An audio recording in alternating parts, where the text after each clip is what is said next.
नमस्कार दोस्तों, मैं आपका दोस्त यार मनीष कुमार आपका स्वागत करता हूं हिंदी के फर्स्ट चैप्टर के सेकंड पार्ट में, जिसमें हम आज पढ़ेंगे व्यंजन के बारे में पढ़ेंगे। हमने इससे पहले वाले पार्ट में स्वरों के बारे में पढ़ा था, स्वर और स्वरों के पार्ट्स के बारे में पढ़ा था। जितने भी स्वरों के पार्ट्स थे सभी स्वरों के पार्ट्सों को हमने कवर किया था। आज हम व्यंजन के बारे में पढ़ेंगे।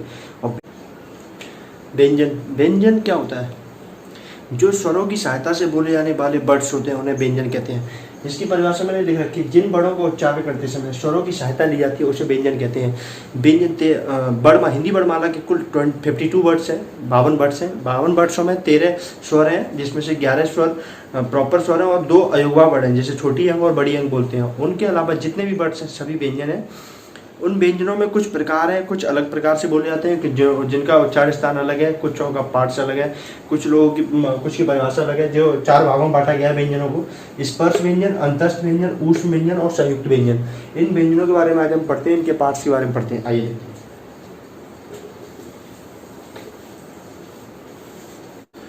व्यंजनों का पहला प्रकार जिसका नाम है स्पर्श व्यंजन। स्पर्श व्यंजन के बारे में पढ़ते हैं, उसके बाद हम आपको ऊष्म व्यंजन, अंतस्थ व्यंजन तथा संयुक्त व्यंजन के बारे में बताएंगे। अभी हम स्पर्श व्यंजन के बारे में पढ़ते हैं। स्पर्श व्यंजन क्या है? स्पर्श व्यंजन की परिभाषा है, जिन व्यंजनों के उच्चारण में हवा उच्चारण स्थानों को स्पर्श करते हुए निकलती है। जिन व्यंजनों के उच्चारण में हवा उच्चारण स्थानों को स्पर्श करते हुए बाहर निकलती है उसे स्पर्श व्यंजन कहते हैं। इसमें 5 वर्ग आते हैं: का वर्ग, चा वर्ग, टा वर्ग, ता वर्ग तथा पा वर्ग। इन वर्गों में का वर्ग में का, खा, ग, घ, ड़ इसे कंठ से बोला जाता है। एक बार बोल के देखिए: क, ख, ग, घ, ड़। ये सारे वर्ड्स जो जिनका उच्चारण स्थान है कंठ है। मैं इसे दोनों तरीके से पढ़ा रहा हूँ। स्पर्श व्यंजन के बारे में बता रहा हूँ और इनका उच्चारण स्थानों के बारे में बता रहा हूँ, ताकि दोनों चीज़ें एक साथ कवर हो जाए। और चा वर्ग है, चा वर्ग में च, छ, ज, झ, ड़ इसे बोलते हैं तालव्य। टा वर्ग को ट, ठ, ड, ढ़, ण इसे मूर्धन्य से बोले जाता है। ता वर्ग त, थ, द, ढ, ण इसे दंत से बोले जाते हैं। प वर्ग में प, फ, ब, भ, म इसे ओष्ठ से बोले जाता है। हम इनके उच्चारण स्थानों के बारे में अच्छे से बताएंगे। अभी हमने इसके बारे में कुछ थोड़ा बहुत बता दिया। इसके उच्चारण स्थानों के बारे में भी हम इसे बहुत ही अच्छे ढंग से बताएंगे। अभी इनके व्यंजन के भागों के बारे में अच्छे से समझते हैं।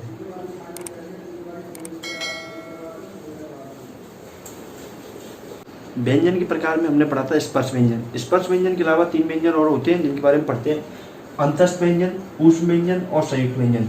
अंतस्थ व्यंजन वे व्यंजन होते हैं जिन व्यंजनों के उच्चारण में जीवा मुख के किसी भाग को नहीं छूती है और हवा बिना रगड़ खाए मुख से बाहर निकल जाती है, अंतस्थ व्यंजन कहलाती है। मतलब कि जिन व्यंजनों के उच्चारण में जीवा मुख के किसी भी भाग से नहीं छूती है और हवा बिना मुख के रगड़ खाए बाहर निकल जाती है, उन्हें अंतस्थ व्यंजन कहते हैं। अंतस्थ व्यंजन के जो वर्ड्स हैं आपका य, र, ल, व, ये सभी अंतस्थ व्यंजन के वर्ड्स हैं। ये आपके बहुत महत्वपूर्ण हैं, ये आपके टेट सीटेट में पक्का पूछे जाते हैं, ये समझ लीजिए आप। उसके बाद ऊष्म व्यंजन की परिभाषा है, जिन व्यंजनों के उच्चारण में हवा मुख से रगड़ खाती हुई धीरे धीरे बाहर निकलती है उन्हें ऊष्म संघर्षी व्यंजन कहते हैं। ऊष्म व्यंजन क्या होते हैं? जिन व्यंजनों के उच्चारण में हवा मुख से रगड़ खाती हुई बाहर निकलती है उन्हें ऊष्म संघर्षी व्यंजन कहते हैं या ऊष्म व्यंजन कहते हैं। ऊष्म व्यंजन कौन कौन से व्यंजन होते हैं? सा से सपेरा, सा से शलगम और सा से षटकोण और हा से हल। ये इन वर्ड्सों को बोलते समय हवा मुख द्वार को रगड़ खाती हुई बाहर निकलती है। एक बार आप उच्चारण करके देखिए, ऐसा होता है।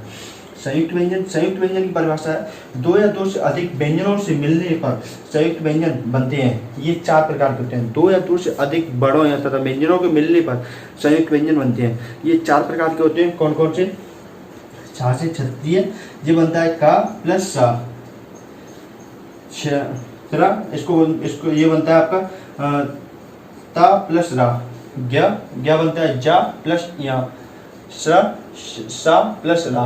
ये 4 व्यंजन है जो संयुक्त व्यंजन कहलाती हैं। ये बहुत ही मोस्ट इंपोर्टेंट व्यंजन है।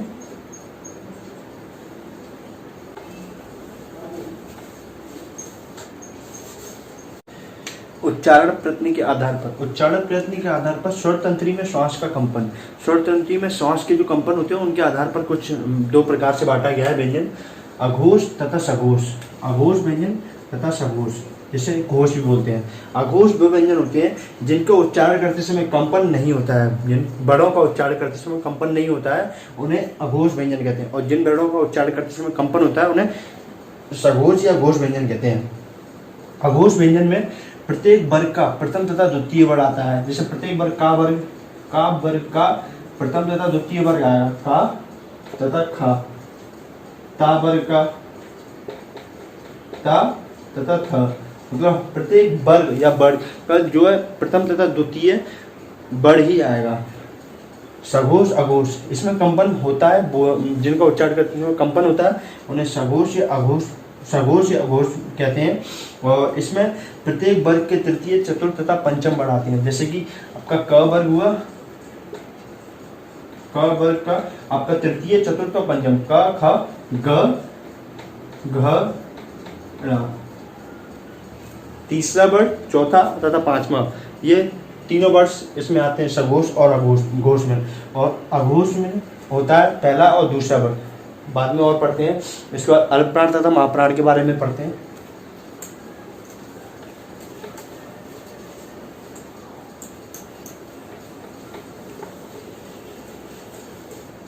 एक इम्पोर्टेंट पॉइंट है अल्पप्राण तथा महाप्राण।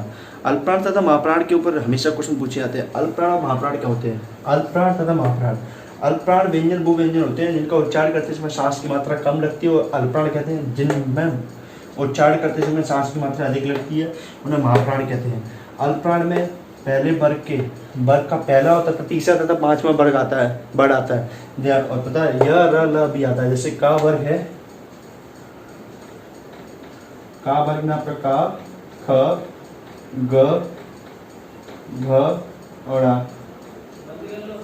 उसके बाद इसमें जो आपके पहला, तीसरा तथा पांचवा ये अल्पप्राण में आएगा, दूसरा तथा चौथा आपका महाप्राण में आएगा। और इसके साथ साथ अल्पप्राण में य र ल और वा भी आता है, और महाप्राण में उच्चारण करते समय सांस की मात्रा अधिक लगती है, तथा इसमें दूसरा तथा चौथा व्यंजन आता है, इसमें स प्लस हा भी आता है। दूसरा और चौथा व्यंजन का मतलब है, जैसे हमने यहाँ बताया कि क ख ग, जैसे क ख ग घ ङ, इसमें क्या है दूसरा तथा चौथा व्यंजन आएगा। दूसरा व्यंजन तथा चौथा व्यंजन महाप्राण में आएगा, पहला, तीसरा, पांचवा अल्पप्राण में आएगा, महाप्राण में दूसरा तथा चौथा व्यंजन आएगा। यही है अल्पप्राण की परिभाषा। तो इसके बाद और भी देखते हैं कुछ इंपोर्टेंट फैक्ट्स।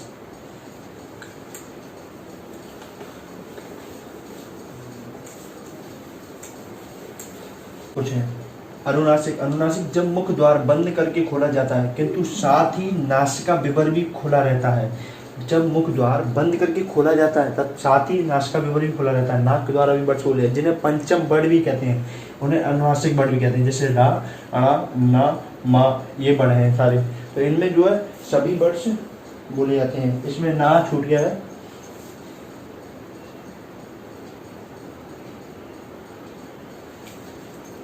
हिंदी वर्णमाला के सबसे महत्वपूर्ण तथ्य तथा फैक्ट आइए देखते हैं।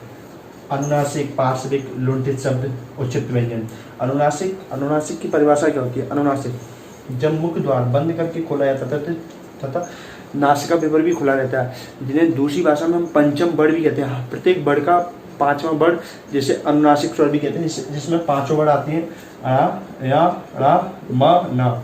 पार्श्विक क्या होता है? पार्श्विक वह होती है जिसमें मुख द्वार बीच में बंद हो जाता है तथा हवा दोनों ओर से निकल जाती है।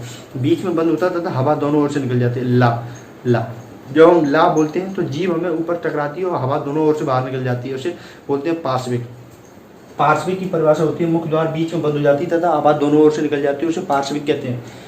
लुंठित शब्द, इनमें मुख द्वार जीभ की नोक से शीघ्र ही बंद हो जाता है। इसमें मुख द्वार जीभ की नोक से शीघ्र ही बंद हो जाता है। इसमें शब्द आता है रा से रथ। उचित व्यंजन, उचित, इसमें जीभ की नोक उलटकर तालू को छूकर कुछ दूर तक छूकर मुख द्वार को झटके से खोलती है।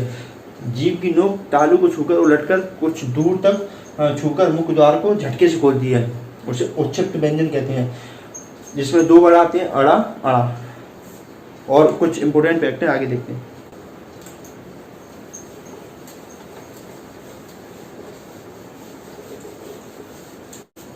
दो इम्पोर्टेंट पॉइंट और हैं जिसे अनुसार, अनुनासिक।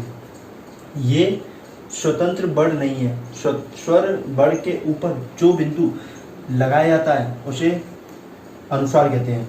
कुछ इस प्रकार से जो बिंदु लगाए जाते हैं उसे अनुसार कहते हैं, जैसे रंग, भंग, वंश आदि। जो इस प्रकार के बिंदु होते हैं उन्हें अनुसार कहते हैं। जो ऊपर बिंदी लगा देते हैं जिस टाइप की, उसे अनुसार वर्ण कहते हैं। ये जो लगा हुआ रंग के ऊपर बिंदी, भंग के ऊपर, वंश के ऊपर। उसके बाद पढ़ते हैं अनुनासिक। अनुनासिक की परिभाषा होती है, अनुनासिक वह नासिक ध्वनि है जिसका संकेत चंद्र बिंदु है। जब स्वर बिना किसी अवरोध की नासिका से उच्चारित हो तब ये स्वर अनुनासिक कहलाते हैं। जैसे हस, यहाँ, वहाँ, चांद, या फिर जिसके ऊपर भी चंद्र बिंदु लगा होता है उन्हें अनुनासिक व्यंजन कहते हैं, अनुनासिक कहते हैं। देखते हैं